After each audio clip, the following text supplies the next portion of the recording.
Hey guys! That scared me. Are you expecting me to get that loud? No. Hey guys! Hi, Schmaj. Hey. I have to edit that out. Hi, you guys. I'm Carly. I'm Jackson. If you don't know and you're new to the channel, welcome to WhatsUpWoods. We thought that we would sit down and talk about our TTC, trying to conceive series, and something we've been wanting to do for a while and talk to you guys about, as we've learned so much and found out a lot of things about Jackson and myself, and a lot of twists and turns that we did not expect at all. It's like a roller coaster. Yeah, and so we're hoping by doing these videos, not only I feel like it can be informative for other couples, there's so much out there that I think learning from other people that actually helped us. So we're hoping in turn to help other people maybe find out what's wrong or the hiccup in their TTC series and or journey, and maybe we can help you guys, or also just help you to know that we're there along with you for the journey and the ride. I think that everybody's TTC journey is different. So I'm petting the dog over here. Everybody that wants to have a baby, it takes a certain amount of time. Some people it doesn't take any amount of time at all, and others it takes years and years, closing in on decades. So this is our journey. We're not comparing it to yours. A lot of people have a lot more challenges and difficulties to work through than we have. But regardless of that, it's been something that's very difficult for us to go through. It's been hard. It's had its ups and downs, and this is the progress that we've made. So hopefully that is the part of the journey and the story that you can get in touch with. And we're not comparing or, you know, saying we've got it worse than anybody or better. As a matter of fact, we probably have it better than a lot of people. Yeah. But regardless of that, it is difficult for us. And so we're going to share with you the story and the journey up to this point, and then going forward, hopefully regular videos letting you know what is happening in our lives and if we have a baby. So the whole, like I said, the whole reason why we wanted to even do these videos is because I feel like we've had an overwhelming amount of information and people just actually coming out and telling us their stories. Some have been heartbreaking. I've cried reading them. Some I'm like, can't even, this probably sounds bad, but I can't even get through them because they're so gut-wrenching that I can't believe that some of you have gone through some of the things that you've gone through. And so I really like that Jackson said, like, we're not trying to ask for sympathy or say that we have it harder than anybody else. Really, this is just our story and our journey, and hopefully also something that we can look back on as a couple and give us some strength when the times when we need it, when we're needing a little pick-me-up and we're remembering when our spirits are high, because it is, you know, it is so emotional to go through this when you're ready to start your family. But we're gonna start with you guys from day one. Rewind. We're gonna give you some footage actually, because we've been kind of documenting this whole time just because we put our life online, and our dogs are just going to town on their food in the background if you hear that. We are parents of two fur babies. But we have the footage from when we came home from our honeymoon and we decided to come off birth control altogether. So rewind, we got married in November of 2015. We decided at that point we didn't want to have a baby right away. We waited 2 weeks. That lasted until our honeymoon was 10 days long, and so the first weekend we were home, we threw the birth control away.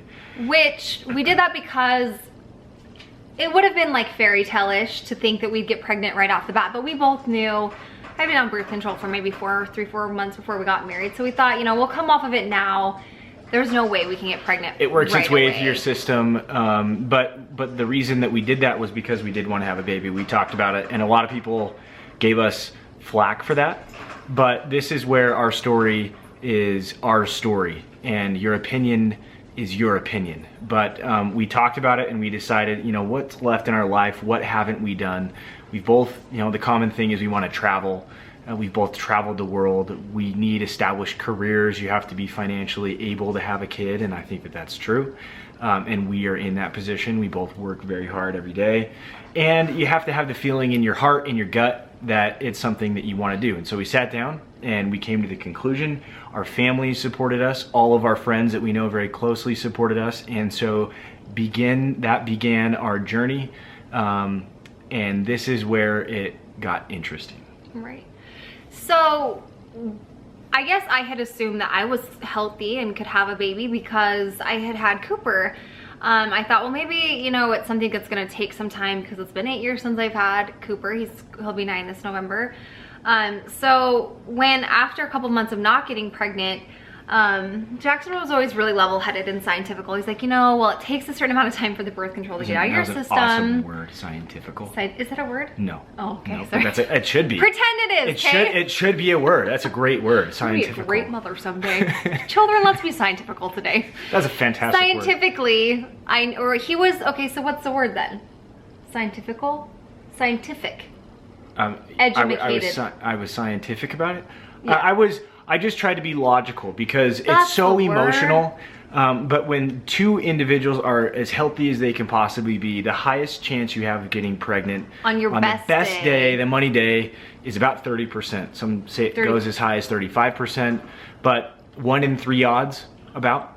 And so when it wasn't happening month 1, no big deal. Month 2, no big deal. Month 3, no big deal. Right? And when I say no big deal, it's difficult because you want the baby, but you understand, okay, this should happen. It should take a while. And if you have faith, or you just believe in science, you know, you can understand that, right? A trial of faith, or you're fighting against odds that are not in your favor. So that's how I saw it. We have things called hormones, and then you have a thing called the period to follow up. So I think emotionally it was just hard because I was like, am I emotional because I'm like truly sad, or is it because I'm like starting my period and that just is no fun? But it was kind of hard, you know, month 3, month 4, also coming off of birth control because your hormones have to... Our dog's squeaky toy makes him cry. He's not really crying. He's just crying at the toy. Okay, so yeah, girls, we had these things called hormones. I was coming off birth control. It was really hard. So into month 4, month 5, Jackson had made a comment, okay, well, if we go half of a year and nothing's happening, let's go to a doctor. And we had heard so much, you know, I think I had started to be more open at this time, like we're trying to have a baby, because a lot of people were asking, like moms do right off the bat. And I think a lot of you also forget that watching when you were like, oh, slow down, you guys just got married. We never ever felt pressured, like have a baby, but in the comments, it was literally like our producer on the Moms was like, it's the #1 question asked, like when's Carly gonna have a baby? And I just felt like, I don't know, there's just a lot of emotions that go into it because not everyone's gonna understand our story, but I think that people forget that Cooper is 8 years old, and I craved having a family, like a big family and more children. It's not like I was over Cooper, I loved him less. It's just, I can't even explain the feeling, but watching my brothers bring so many kids into the world, you think that I would be satisfied, but I wanted that for myself, and I wanted to see Cooper in a new element that he hasn't had, which is being a brother, like letting Cooper fulfill this new role, which is him being a bigger brother. And he didn't have that, and it was hard for, at the end of the night when we're done hanging out with family, just Cooper and I by ourselves, to go back to our apartment by ourselves and just be him and I. As grateful as I was for that time, I was ready for this in my life, and now that we have it, we were so excited. And you guys don't also hear this, but Cooper every day was like asking us, am I getting a brother today? And he didn't not know quite how the process worked out. He just thought it was like something that happens, like you decide on it and it happens. So it was also hard for Cooper every month, and we're like, no buddy, it's not this isn't the month. It was hard to see him go through that. I think as a mom, that also really pulled on my heart, and that wasn't very easy. The fact is, we wanted to have a baby and we weren't having one. And so all the emotional reasons aside, it's something that we wanted and we weren't having it. And so we thought, you know, maybe we should get some medical attention, some medical advice. But what pushed us over to that ledge, because, sorry to cut you off, I just feel like we should hit this detail. Every time that we had brought it up, remember, people would say, you guys haven't been trying long enough, doctors will turn you away, you should at least try for a year, or it's not considered infertility. And basically we learned that that's a bunch of bull. Yeah. Honestly, you know, I started thinking, if I have a really bad migraine, I don't have to wait for a month with my migraine before I go to the doctor. Doctors are not just reactionary. You don't have a problem and then they heal you. Sometimes they can help you get the desired result. If you're overweight, you can go to the doctor and see if something's wrong with you. If you're really tired all the time, you can go to the doctor. And so we decided, why not go to the doctor? Why not get checked up? Why not make sure everything is healthy? And, you know, best case scenario, he says, yep, odds aren't in your favor, but let's try again every month until inevitably it will be in your favor. And that's what a lot of people struggle with. That's what a lot of people go through. But we go to the doctor and we get our tests. Beep, beep, back up. Back it up. Another reason why we're like really put our foot down and like, let's go. there's two huge things that are missing. One, your mom was like, oh yeah, when you were 2 years old, you had a double hernia. Maybe that could be something that plays into it. She said the chances are very slim. Well, so I did have a double hernia operation. I was 18 months old, and the doctor nicked something down there. Yeah.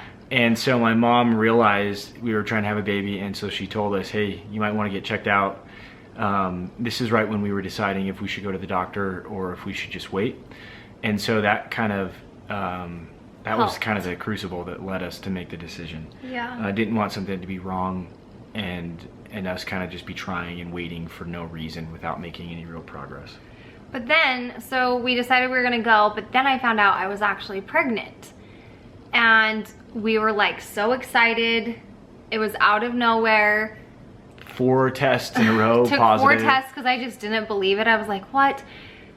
Positive, positive. And then all of a sudden I woke up one day and I was just like, I just don't believe this. Like, I just feel like it's not real. And I ended up taking a test and it was negative. So then I thought, well, you know, you have a higher probability that it's gonna be a false negative than a false positive. So I called the doctor's office and they said, you know what, you guys should just come in anyways, because if it is negative, chances are you've miscarried or the baby is no longer living, or there's a number of things that could be happening, and then we can check you out. So then it was like kind of 2 roads came together for us. Like, it was like a great opportunity just to go in and have a heart-to-heart with the OB. And he said, chances are you were pregnant and you lost the baby, and that was just kind of like hit us blindsided. We were just kind of like, what? We were pregnant? Which he points out the positive that at least we could get pregnant, and we knew that. But it's one of those things where you're like, why does this have to happen? Why didn't it stick? And the more we talked to our doctor, the more comfort I found. He said, you know, this happens to women a lot more than they would know. You know, some women are really far into their pregnancy and it happens, which is awful. Some women wouldn't ever even know they were pregnant if they didn't take a test. They're a few days late on their period and they start, and that's technically a miscarriage. But the fact that he had pointed out to us, I guess, just kind of highlighted it for us. And it was really hard. It kind of put us into a funk for the month. And so then the doctor said, you know, let's get Carly on some Clomid that will definitely help your chances. And then we'll start testing Jackson. We'll see where he stands. And so then, you want to tell the story? Yeah, so after the miscarriage, that was really difficult. That was hard to go through. I don't really know what to say. It's almost like it didn't happen, but at the end of the day, you know it did. And you know, we would give anything for that to not have happened. The doctor said, okay, we're gonna get Carly on some medicine called Clomid. Jackson, you have to get a test, and you have to get a fertility test. And he said, chances are there's nothing that's gonna be wrong. You know, pretty common thing. We'll test the woman and then we're gonna test the man. So I get a test, and then we went on a work trip, and it's a semen test. We'll just say it how it is. It's the sperm test. Oh yeah, sorry. That was really fun. Got a sperm test. They give you a little cup, and Jackson, I thought that. Can we tell the funny part of the story? So I was freaking out the whole time because I thought, okay, I'm gonna be in this room. This is rated PG-13. I'm gonna be in this room, this doctor's office, with the doctor and the nurse and my wife there, and they're gonna have this little cup, and they're gonna say, okay, go into the bathroom over there and get your semen. And I'm thinking like, oh man, that's a lot of pressure. Like, okay, what can I like, you know, the process of extracting it, I thought, okay, well, I better turn the water faucet on, or hope there's a fan in the bathroom. You know, I'm like nervous. Oh my gosh, too many details. Anyways, wasn't that they can do it at home. They make it a lot better, but you gotta get the sample, put it in your like armpit. Cup. It's gotta stay warm. Put it in the cup, and then you try to keep it warm so Jackson had it at his arm. And then you gotta drive it to the... In 30 minutes. Yep. So it was like, get the thing fast, put it in the armpit, drive. But then my parents were coming over to watch Cooper because we wanted Cooper to come with us. And my dad and mom knew what was going on. So my dad and him were out here, and my dad was like making jokes with him, and I was just like getting ready. I'm like, this is so awkward. My dad is talking to my husband about this. Anyways, so then we take the sample to the doctor. We go on vacation. We wait on results. Come back. Well, we're on the vacation, and the results came back. and they were not normal. There are 3 categories, something like health, mobility, the way and that's speed. shaped, the way it's speed, and then like your count. And all of those things were about 30% of where they should be. And so I thought, geez, I've got bad sperms. I don't feel like a man. So I thought, okay, well then let's fix it. So now go back to the urologist, and he says, well, you're gonna have to get tested. We don't know what's causing this. We need to figure something out. So they're going to order an ultrasound on my friends, and we're gonna see if there is what's called a varicocele. How did it go? I think it went well. I don't know. I've got to go to the urologist now to get the results, but they put my images up on the thing, so we were all sitting around watching. Took lots of pictures. Lots of pictures. I'm getting pee in my pants. You ain't got no pants on though, honey. Naked, except for this shirt. I've been checking the markets. And a varicocele is like a varicose vein. You've seen people that get varicose veins on their arms or legs, on your friends. And what it does is they work and everything, but there's increased blood flow. And so it increases the temperature down there. And it's, even if it's like 0.2 degrees of an increase, it can kill the sperm. And so I go get an ultrasound. Usually it'd be me on this table getting an ultrasound, but today Daddy Wood is we're gonna see some news on that. Sending good vibes, honey. At least you look handsome. Guys, if you ever had this done, you feel me right now? What's about to happen? Get an ultrasound On the friends? on the boys. Good vibes, good vibes. And that was awkward. It was so weird. Carly was sitting there, and then the nurse was using the ultrasound thing on my friends, and I was looking at them up on this TV. And so what happened was, came back and they said, yep, Jackson, you have a varicocele on the left and on the right.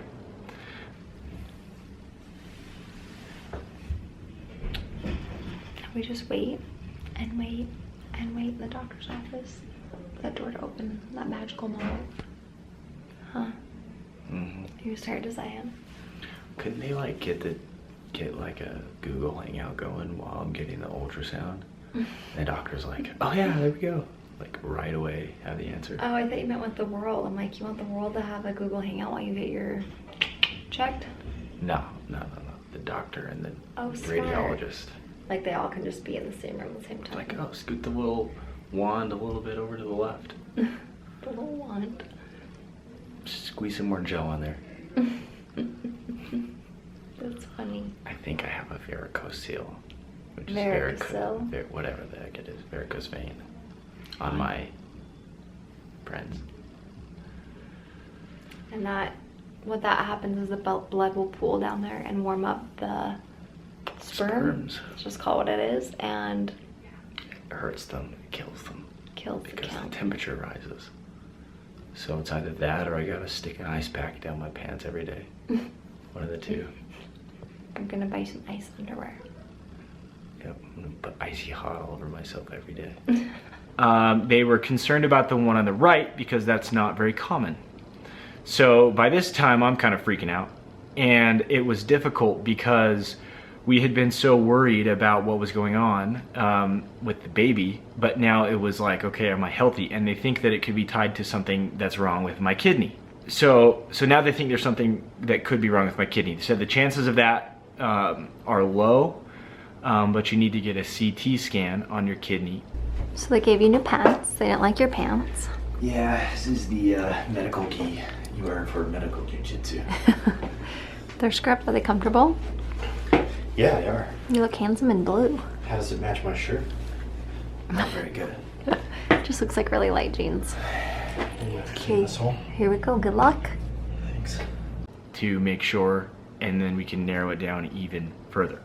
So it really kind of sucked. But the varicocele isn't life-threatening. It's not really dangerous. It just lowers your fertility And so it makes it very difficult to have a baby. So if you do math people help me out, it's 1/3 inside of a parentheses for the 30% chance of out, but mine is to the third power, I think, or 1/3 times 1/3 times 1/3. Anyway, the way we calculated it out is like a 1% chance of getting pregnant now.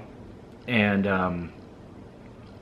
it sucked because now I'm nervous about my health, and the chance of having a baby is so low that it's, you know, that's like on the back burner now. And now I've got to have 2 medical operations before our chances can be maybe back to normal. The one thing that the doctor did was he did prescribe me Clomid. And we're gonna go into that next episode because we know this is getting really long. We're gonna talk about the side effects for Clomid for women and that men can actually be on it. Oh, it sucked so bad for both of us. I'll tell you that. Yeah, so stay tuned. You guys are going to know all the dirty details. If you guys have any questions so far, because we've given you a lot of information, leave it down in the comments below. We're going to be answering them quickly tomorrow. And then tonight, if you guys are watching this, we're going to be doing a live hangout about this specific episode so that we can be quicker about answering questions because we don't want to leave anything out. So make sure you guys watch tonight. Thank you for watching. Give Jackson lots of prayers and support, and we'll see you guys next time. Bye.